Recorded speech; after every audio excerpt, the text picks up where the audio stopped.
My name is Gered Mankowitz and I'm a photographer.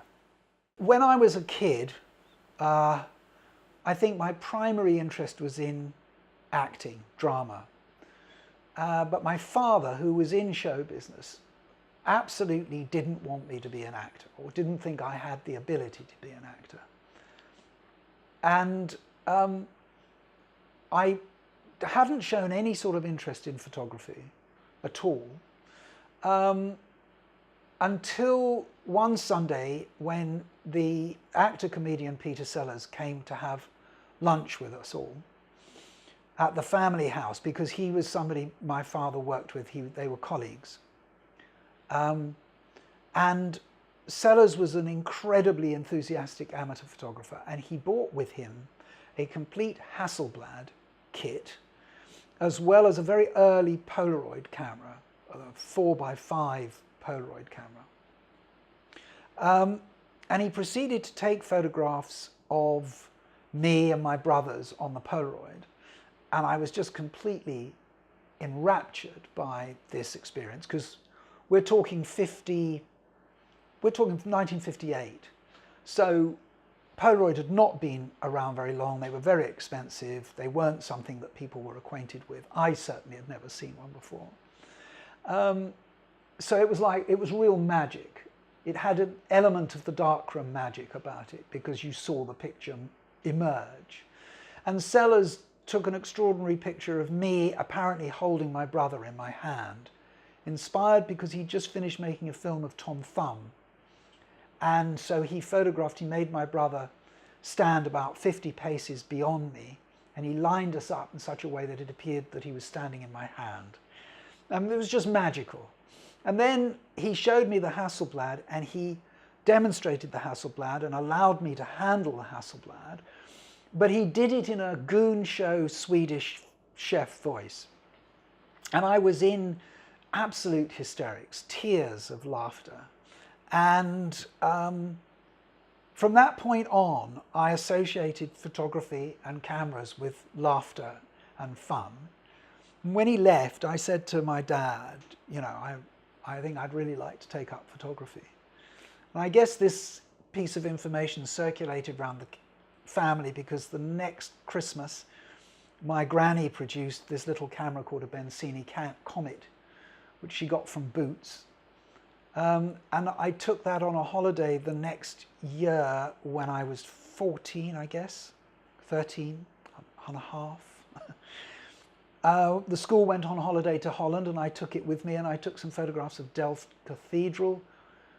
My dad thought that they showed some sort of natural talent, and then he showed them to a friend of his, a photographer called Tom Blau, who owned an agency called Camera Press.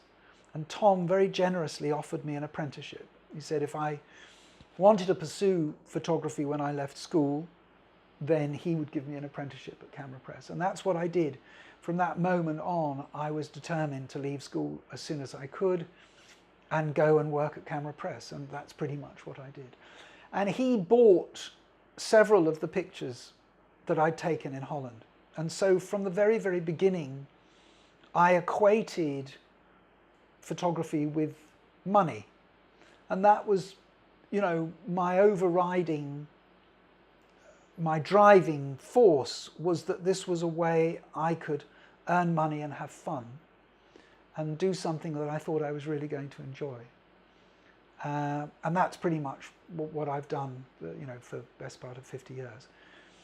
And in answer to your final question on that, in this bit, about how I went from commercial photography to music photography, I was photographing young actors. I wanted to have a connection with show business.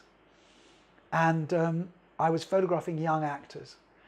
And two of them were called Chad Stewart and Jeremy Clyde, and they told me that they sang as Chad and Jeremy in a coffee shop in Mayfair, and would I like to go and photograph them, which I did, and became firm friends with them. And then they were signed to a small independent record company called Ember Records by the A&R man who was called John Barry, who was a big star even then and became just a huge highly regarded, important figure in British music. But in those days, amongst other things, he was A&R man for Ember Records, and he produced these first Chad and Jeremy sessions.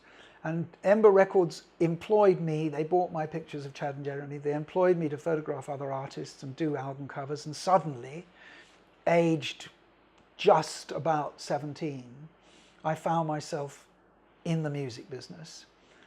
And I recognized that this was an area of show business, because that's how I saw it, which was absolutely made for me, because I liked music and I liked show business, and I enjoyed working with these young performers. And then through Chad and Jeremy, I met Marianne Faithfull, who was just promoting As Tears Go By, her first record. And I started photographing her, and she was managed by the same man who managed the Rolling Stones. And he liked my pictures of Marianne and asked me to photograph the Rolling Stones. And that was it, really. One door after another. When I made the decision to be a photographer, when I sort of came through my very brief but important apprenticeship to Tom Plough, my dad announced that when I'd been born, he'd taken out a little life insurance policy, and that I could cash it in if I spent it on a camera. And he said that I should get a Hasselblad. And just down the road from his office was a place called the Piccadilly Photo Centre. And he took me down there, and we bought a Hasselblad. And we bought a Hasselblad 500C with an 80, a 50, and a 150, and a case, a ROX case, aluminium case, and a couple of backs, and that was it. And that was my kit, and that was my kit for forever, really. And the thing about the Hasselblad and the thing about camera technology in those days was that really it never fundamentally changed. Well, I the 50mm, I don't know quite what technically it's called. I always thought of it as being a sort of a medium wide angle lens. So a normal lens for the Hasselblad is 80. So the 50, so it's not so wide that it distorts dramatically. And if you keep the camera square on to your subject, you're not aware of any distortion at all. But what it does, it draws the subject into the camera. So the Hendrix shots are done, the famous Hendrix shots are done on the 50. A lot of the Stone stuff is done on the 50. It gave me the additional depth of field that I needed at a time when our lights in the studio didn't give me tremendously small aperture. So I can't remember what I was shooting at, but probably not much smaller than 8. So with 8 or 11, I could get sufficient depth of field to get a really good dynamic group photograph. And I just loved it. I always did love it. And I used it a lot. It was my sort of primary lens, if you like. I had a friend, an acquaintance, who was a movie press guy. And he was working on Grand Prix in Monte Carlo, a film with James Garner and quite a lot of other people, including the beautiful young French singer called Françoise Hardy. And I think because of my connections with music, he thought it would be quite a good idea to get me down to Monte Carlo to photograph Françoise Hardy, which is what I did. I went for a long weekend at their expense. And she was lovely. She was very aloof, and she was extremely French. And she was as unimpressed by me as I think anybody could be. She was not at all friendly as such. She was formal, aloof, but, you know, she was so beautiful and she was so poised that it was impossible not to get a lovely picture of her. But I didn't feel any contact with her whatsoever at all. James Garner, who is in a few of the pictures, was a charming man and a sort of boy-haired Western hero of mine because of Maverick, a character he played in a long-running television series. He was always extremely charming, very nice, and that's how he came across. He had that terrific, weathered Hollywood, charming, fundamental niceness that I think a lot of people did in those days. Almost from the beginning of my career, i.e. 63 onwards, I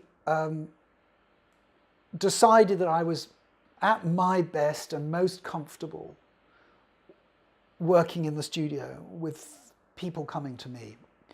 And I wanted that commitment from my subjects to have their photograph taken. I didn't like being squeezed into someone else's schedule. I didn't like being given a couple of minutes between them doing one thing or another. I didn't like that. I didn't feel I could do my job, and I didn't. So from the beginning, really, I decided I wanted to be a studio-based photographer, and then quite soon after establishing that, I had a routine that pretty much started in the studio and then went out into the local area immediately adjacent to the studio. And where my studio was positioned in Mason's Yard, which is behind Piccadilly, and I had Mason's Yard itself and then Ormond Yard, which was the other side of the studio. And they both offered locations, and I used them both. So generally a band would come to me and would arrive at 11:30, 12 o'clock, and an all-day session would then take us through until about 4 or 5, when they used to have to probably go off to a gig. And I would I would try and I'd either feed them, because musicians were invariably hungry. Young musicians had invariably only just got up a few minutes before coming to the studio.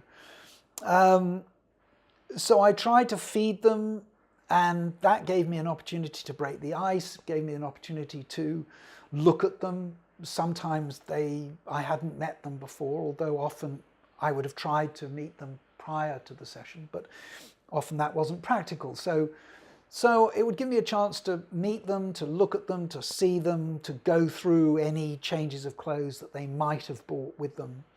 And then I would shoot a few rolls in the studio, always medium format, so 12 on a roll. I would often change backgrounds between rolls. We didn't have Polaroid or any way of seeing what we were shooting, so there had to be this incredible trust between the photographer and the subject. And I think it's that trust that's the key to getting people to communicate to the camera. I first met the Stones through their manager Andrew Oldham, who also managed Marianne Faithfull, and it was my photographs of Marianne Faithfull that that triggered off Andrew's interest in me as a Stones photographer. And my first session with the Stones was in early '65. And we seemed to get on very well, and the first session was extremely productive. Got an album cover out of it called Out of Our Heads. A lot of other pictures were widely used at the time. They seemed to like me. We all got on very well, and so I continued to photograph them through to the summer of '65, when they asked me to go on the road with them in America for the autumn-winter tour, November, December, October, November, December actually. And obviously I jumped at the chance. I had no idea what I was going to do or how it was going to be, because I think only the Beatles before this had taken a photographer on the road with them. And it might have been because of that that the Stones felt compelled to take a photographer themselves. But nevertheless, they chose me and I went, and it was a fantastic experience. Everybody is always concerned so much these days about access. And the fact was that you know, on the plane going over to America, it was just me and the band, and Ian Stewart, who was known as the Sixth Rolling Stone, and he was their roadie. So it was just the seven of us. So I was really part of the gang. I felt like part of the group. I didn't feel any sort of differentiation between myself or the band. I wasn't treated differently. There was no, you know, I travelled with them. I travelled in the limo. I travelled on the plane. I stayed in the same hotels, stayed in the same rooms sometimes, and it was a great adventure. It was exciting, and it was extremely hard work. It was laborious, and it was crazy rock and roll fun at moments. But what I learnt from it was that touring photography wasn't really what I wanted to do. I always felt that a lot of the work that I did on that tour was a waste of time. I didn't really consider it successful because it wasn't widely used at the time, and consequently wasn't seen very much, and I therefore felt that it was a failure. In fact, there just wasn't any media interest in the UK in what the Stones were doing in America. I'll try and paint a picture. So it's 65, it's October, late October. It's the third tour that the Stones had done. Satisfaction had been #1. Get Off My Cloud was just released and was beginning to show in the charts. The plan would be that it would be climbing the charts throughout the tour and would peak at #1 as they came to the end of the tour. That was the plan. They were huge. They were already very well established. We got picked up by these fantastic Cadillac limousines at the airport. I don't remember going through customs. I have a feeling we were picked up on the tarmac, but I can't imagine how that could have been organized. Anyway, we went into New York City in the limos, and as we approached the hotel, which was called the City Squire on Broadway, there were crowds, thousands of screaming girls. And because the limo drivers, the security were completely inept, they hadn't really experienced, this was new, you know, this was really new, this phenomenon of screaming fans was new. Of course, Frank Sinatra had screaming fans way back in the 40s. Elvis had screaming fans in the 50s. Of course, it wasn't new, but it was in this form, it was a phenomenon. And the police had allowed the fans to block the access to the underground car park, which meant the limo driver had to stop. And the moment he stopped, we were swamped by the fans, and they started banging on the windows and crawling on the car.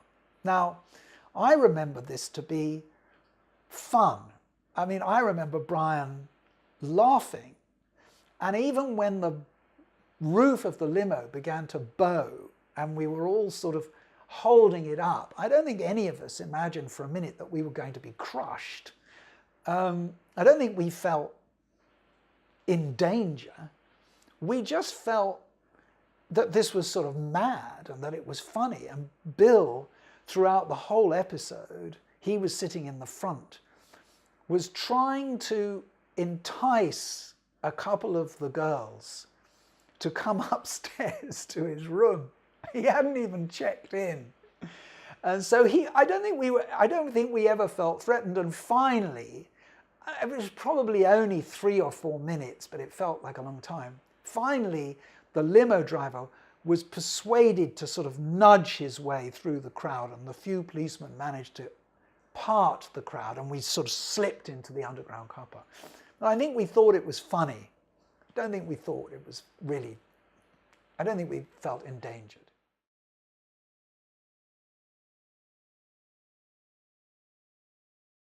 At the end of 1966, the Stones asked me to do a cover for an album that was going to become Between the Buttons. And by that time, I felt very confident in my relationship with the band, and I also felt much more confident in myself as a photographer. And I felt I wanted to contribute something to the image beyond just simply recording what was in front of me. And so I decided to make a homemade filter that would hopefully impart to the image a sort of trippy, acid, druggy feeling that I felt reflected both the album and the time that we were living in. And so I put some glass on the front of the lens, which I smothered in Vaseline, and I made a homemade lens shade out of black card, which slightly vignetted the frame, you know, slightly cut into the corners of the square frame. And I mounted that on the front of my Hasselblad, and I persuaded the band to shoot a session very early in the morning after an all-night recording session, because I thought that the look of the band, that weathered, hungover, stoned look, was just so epitomized the Rolling Stones to such a degree that they looked wonderful. And it was a November morning. I dragged them up to Primrose Hill, which is a high point in North London, part of Regent's Park, one of the highest points in London. I thought we'd get the really good light, early morning light. So we drove across London in, I think, Brian's Rolls, Keith's Bentley, and Andrew's Rolls. And we had to pile out at the foot of the hill because you couldn't drive in, and we walked up the hill. And it was, of course, it was quiet, and it was cold, and the sun was just coming up, and everybody was a little hungover, and we had a big joint with us. And as we approached the hill, I suppose we were 50, 60 feet off the top of the hill, which is where I was taking my pictures. We all stopped, and we heard flute music. And we all looked at each other and thought, oh, you know, this dope's really good. You know, I'm really stoned. I thought I could hear flute music. And everybody said, yeah, well, I can hear flute music. So we walked up a little higher. And there on the top of the hill, at whatever it was, 6:30, 6:45 in the morning, is a character who we knew as Moxie, who was this guy who lived, he was rumoured to live under the stage at the Marquee Club. I'm not sure whether that's actually true, because the stage was very small. But he was a sort of long-haired hippie character. He was a wonderful harmonica player, and he could play just about any wind instrument there was. And he was standing on top of Primrose Hill playing a flute. And that's it. End of story. I don't remember even how we got that particular job, because I had no connection with AC/DC. I'd never photographed them before. I think it was because we had quite a good reputation for building sets and doing special effects. And the idea was of Angus bursting out of a huge TV screen. And so this is, you know, centuries before digital photography. And I used to like building sets. I loved building sets, creating scenes, and I like very stylized I like setting things up in a sort of B-movie type way. So anyway, I had a wonderful set builder, and I bought a little portable television that I thought graphically was really simple to recreate at a huge scale. And we devised a way of constructing this life-size. When I say life-size, I mean it had to be big enough for Angus to stand within the screen. So I guess the whole thing was about 9 foot high by about 8 foot wide. And it was pretty much a very accurate rendering of the television. I think it even had the maker's logo on it. And we created the smashed pieces of screen with acrylic, jagged acrylic. And we stretched cling film, which was fixed to the set, and we stretched that towards the camera so that it's taut and had bits of acrylic mounted on it. So it looked as though it had sort of lines, speed lines. The stretched cling film gave us speed lines because it picked up on the light. And then shooting through a filter with a bit of a sort of movement type blur. And then, yeah, and then we shot it. And then Felix Angus had to do his leaping stuff, which he did very well.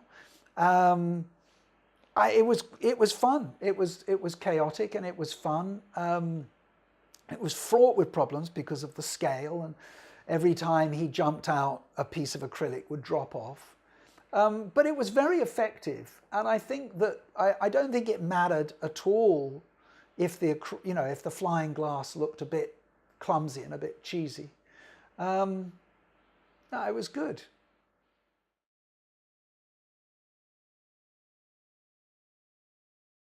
Bad news was the comic strips heavy metal band.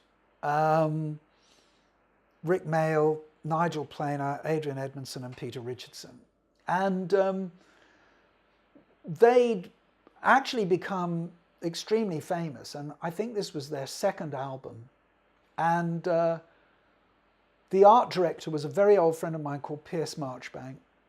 And we had the idea of doing a gatefold sleeve. That's a sleeve that opens, but we would do it in such a way that it dropped down. The outside picture was the band, a portrait of the band with a sort of storm going on in the background, lightning and stuff, which was a painted sky. And they were all dressed in their heavy metal finery in a sort of archetypal Kiss Saxon-esque ridiculous pastiche of a heavy metal band. But then when you opened it, you saw that their trousers were all down around their knees, and they had various fruit and vegetables taped around their inner thigh, emulating, large genitalia, which was the sort of mystique of heavy metal bands through the ages, that they all had enormous thingies, and it was just it was really fun. However, Rick Mayall, who was a sort of method comedian, so he would only respond if I addressed him as Colin, as his, and he was drinking Jack Daniels straight from the bottle, so he was pretty drunk halfway through. And I think that actually, although it was somewhat alarming, because he became incredibly aggressive, sort of going from comatose to aggressive, he did make some fantastic expressions. Anyway, I loved doing it, and I'm really proud of the picture, and I think it's very funny, and it's absolutely revolting as well. I think I've been really lucky in as much as I've had very few really difficult subjects, and most of them I've forgotten about, so they're not a problem to me. But one person who was extremely difficult was Bing Crosby. And Bing Crosby, I guess, was probably in some ways the biggest star I worked with, because he'd been a star for so long, and he was, a global star, and everybody loved him. And he was an old man when I photographed him. And a record company had come up with the concept of doing 4 portraits of Bing dressed in, representing the 4 seasons. So it's Bing Crosby, the 4 seasons, and I was to photograph him against 4 different studio backgrounds representing spring, summer, autumn, winter. And we'd got very specific instructions from Bing's management company as to where the clothes had to come from. And we'd gone out and we had bought 4 outfits. All the outfitters we went to knew Mr. Crosby and had his measurements, so everything was bought very specifically. And I was going to use a technique called front projection, which meant that I projected onto a special screen behind the subject a transparency, a photographic background. And it was an interesting technique, but it was quite problematic. Anyway, I'd set up the studio with tremendous care, and I had all 4 setups all ready to go, and all the clothes in the dressing room. And when we heard that Mr. Crosby's limo had drawn up outside the studio, everybody was in a terrible state of panic, I have to say. Not me, but all the record company people were sort of shitting themselves and running around. Anyway, I greeted him, and he was clearly pissed off about something. We didn't know what, nothing was said. He was just grumpy, and he was unfriendly and charmless. And I knew that I had a big problem. Anyway, I took him to the dressing room, asked him if he wanted anything. He just went, no. Just said no. That's all he basically said. He didn't want to shake my hand, didn't want to know who I was, just wanted to get on with it. So I explained to him again what we were doing, and I said, you know, which outfit would you like to start with first? And he just said, well, what I'm wearing. So I said, well, we've got these 4 outfits that your management. He said, no, I just want you to shoot my portrait in what I'm wearing, and then I'm going. So I thought, oh God, you know. And he was wearing this, I think it's called seersucker, this red and white seersucker jacket and this silly little hat. And I thought, well, it was the closest I had was spring. So I ran out to the studio and I just said to my sort of startled assistants, spring, set up spring. Which meant, you know, plugging in the lights for spring and finding the spring transparency. Then I had to explain to the art director, sort of under my breath, that we weren't doing the 4 seasons, we were just doing spring. And everybody was sort of, I don't know, just sort of flabbergasted. And anyway, he came out in front of the camera and he did perform. He posed and he performed and he responded to my direction, and come the 11th frame of the one roll that he was going to allow me, and he stopped and he just got up and he said, that's it, you got it, I'm off.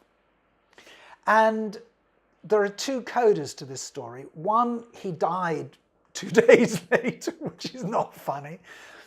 But he did. He died 2 days later on the golf course in Spain, which is where he was desperate to get to.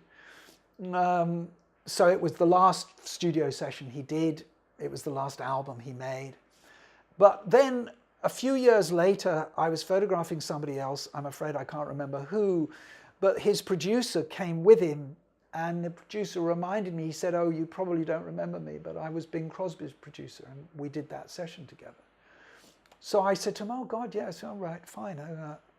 Wasn't he grumpy? He was so miserable. He was so awful. He said, well, what you didn't know, and we were told not to tell you, was that that morning at 4 o'clock, he found somebody in his room trying to burgle him.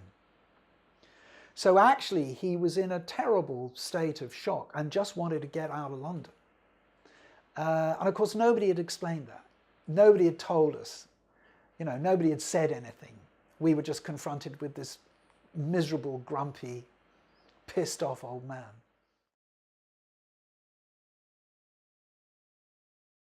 Slade were one of my favourite bands. I loved working with Slade.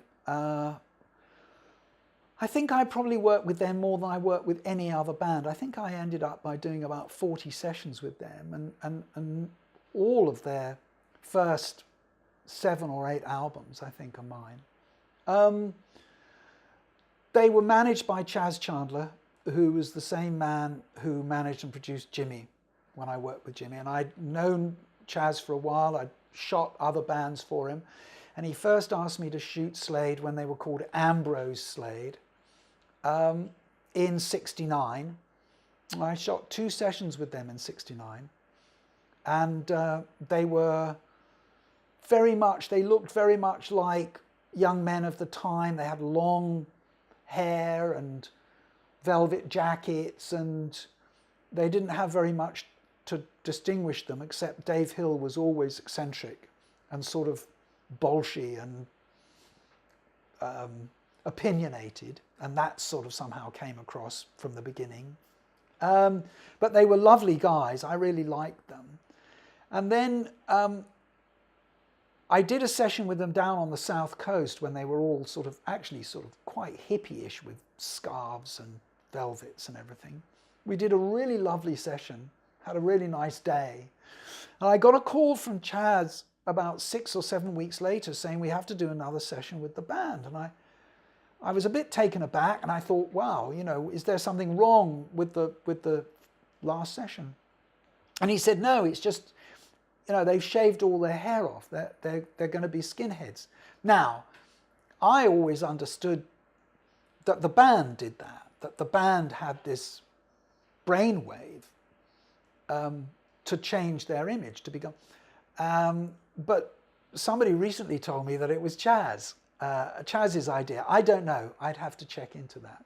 Anyway, they came to the studio in their mad skinhead look, which was all, you know, bother boots, braces, cropped hair, t-shirts. They all looked aggressive. They weren't. They were really sweet, funny guys.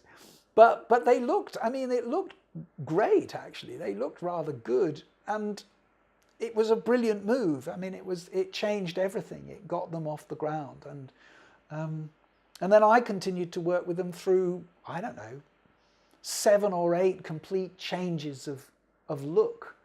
Dave Hill changing from sort of long hair to completely shaven. And they were lovely, they were inspiring, they were fun. I always enjoyed being with Slade. It was always good fun. Super Session was a strange idea that really reflects the 60s, that late 60s supergroup concept, where the idea is you could just pull in disparate musicians, all of whom were stars in their own right, and that somehow throwing them together and you'd get this most fantastic music. And it didn't work that often anyway, and in Super Session, the television show, I think it was pretty much a disaster. But Led Zeppelin were on it, and they refused to do any of the jamming. They would only do 3 or 4 of their own numbers. And Jimmy Page was a friend of mine. I'd known him since the mid-60s.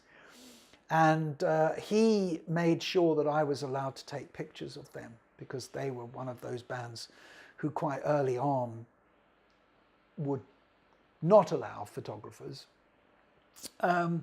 Anyway, so it was the only occasion when I ever photographed them. And it was a great performance. I mean, they were an extraordinary band. And I got, I think, 2 or 3 rolls of black and white of them performing live with these fantastic old TV cameras, and it was really fun. It was part of this very strange experience of recording Super Session, which was, you know, I photographed Eric Clapton as well at the same time, and Jack Bruce and Stephen Stills and Buddy Miles, and quite a lot of people. Buddy Guy, particularly. Yeah, that was great. That was great. And I mean, he and Eric Clapton played together on the show, and that was pretty good. But generally, I think the show was a disaster.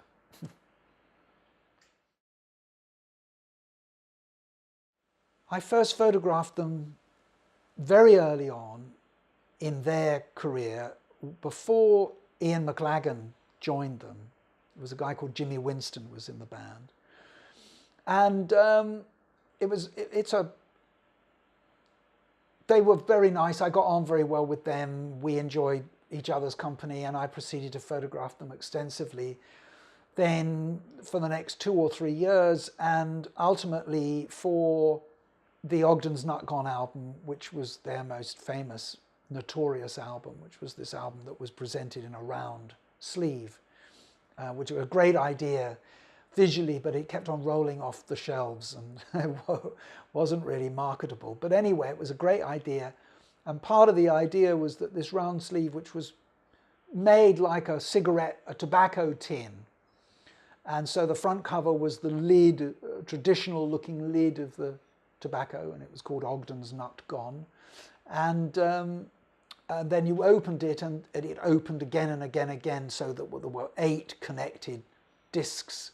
And I did photographs, individual portraits of each of them, to go on to the circular discs, if you like, that made up the cover. And I decided that I'd photograph them individually, with one of them in the front and the 3 others out of focus in the background. And I would do them in 4 different locations that reflected something about them. And Ronnie Lane, who was a really lovely guy and an extraordinary talent, I photographed him at home in his music room. He had a music room that had egg boxes on the ceiling to sort of absorb the sound. And it's a very nice portrait. I like it very much. And I photographed Steve in his incredible sort of shitty flat in Chiswick with his dogs crapped everywhere, and this ridiculous fresco of Thor that he'd painted in a stoned night. And I photographed Kenny with some horses in Richmond Park, because he had a great thing for horses. And Ian McLagan, he didn't have he had a little basement apartment in Maida Vale. It was too small to take photographs in. So he came to the studio, so we did his portrait in my studio. It was a really nice set of pictures. The whole thing was a great adventure. It was an extraordinary album, so ahead of its time, very entertaining, some great music. The whole thing was a fabulous experience, really. I never photographed the Yardbirds when Eric Clapton was in the band, which would have been very nice, but I was lucky enough to photograph them during the brief period when they had both Jimmy Page and Jeff Beck. And they came to my studio, and I photographed them in the studio and outside the studio. But one of the outside shots became quite famous because I posed them in the sort of archetypal arrowhead formation, which was a bit of a cliche even then, but it was a good device for a 5-man band. And I photographed them in Ormond Yard, which was adjacent to my studio. And whilst I had them set up, I suddenly noticed a man in a bowler hat, which was quite a common sight on the streets of London still in '66. And I managed to capture this one frame where the man with the bowler hat, who happens to look at us, is caught dead center of the frame, framed by the legs of Keith Relf, the singer. And it just sums up for me the sort of incredible contrast between the young men in the band and the old establishment in the bowler hat. It works. It's quite a special picture in a way. Okay, so 1996, I think, I'm asked to photograph Oasis for the cover of Mojo magazine. And Oasis had just really exploded onto the scene. And to be honest with you, I dismissed them as a sort of Stones Beatles tribute band. And I didn't rate them at all. And because of that, I had suggested to the editor of the magazine that I did a sort of pastiche of my Between the Buttons Stones cover. And the magazine really liked the idea. And so that's what I set up to do. And I arranged to have the band come to a studio near Primrose Hill to shoot some things in the studio first and then to go up onto Primrose Hill. Anyway, the long and the short of it is that they arrived in a terrible mood, and the brothers were just screaming at each other. And Noel stormed into the studio, gave me the most unpleasant look. I've never had such an aggressive look from anybody.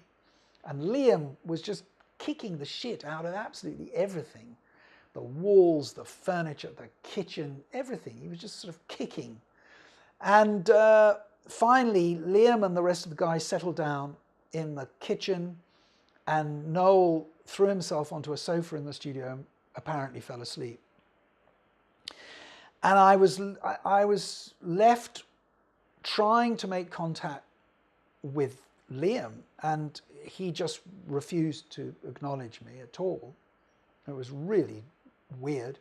The guy from the record company just seemed embarrassed, didn't know how to handle it. But fortunately, I knew the guy's tour manager, and I took him to one side and I said, look, you know, if you can talk some sense into the guys, into working with me, then we can do this. Otherwise, I think you should just take them away. And fortunately, he was able to persuade them that they really ought to do this, you know, and pull them together. And after about an hour, they agreed, and we actually ended up getting a really terrific session. But it was touch and go for about an hour and a half. It was touch and go, and it was an interesting experience. And they were definitely, probably, the most difficult band I've ever had to work with. Paul McCartney was a sort of friend in the mid-60s. He was somebody who I knew socially a little bit, and we always got on very well. He was very charming, he was always very nice, he was always very interested in other people and other things. And I liked him very much, and we seemed to get on very well. And I never photographed him or the Beatles. I guess partly because I was the Stones photographer, and they had a very strong relationship photographically with a guy called Robert Freeman at this time. So anyway, he came to a recording session of Marianne Faithfull's that Mick was producing, and he came to give her some encouragement and maybe do some hand claps or some tambourine or something. And because I knew him, I asked him if I could take some photographs of him, and he was fine with that. It was a great period for him. He looked fantastic. And I got a really nice set of pictures of him in the recording studio. And I never really did anything with them at the time. But a few years ago, I was doing a lot of lenticular prints. Big prints, 6 foot by 4 foot prints. And I chose 3 of the images of Paul and I colorized them to create this lenticular print. And it worked beautifully, I thought. And then sometime afterwards, I realized that what I had with the material that I made for the lenticular made a perfect triptych. And so I did a 30-40 print of the 3 images side by side as a triptych for an exhibition, and it just looked lovely, and it went very well. People liked it, and it's sort of become my image of Paul. It's in my book, and Yeah, I really like it. I think it's a successful interpretation of the work that I did at, at the time.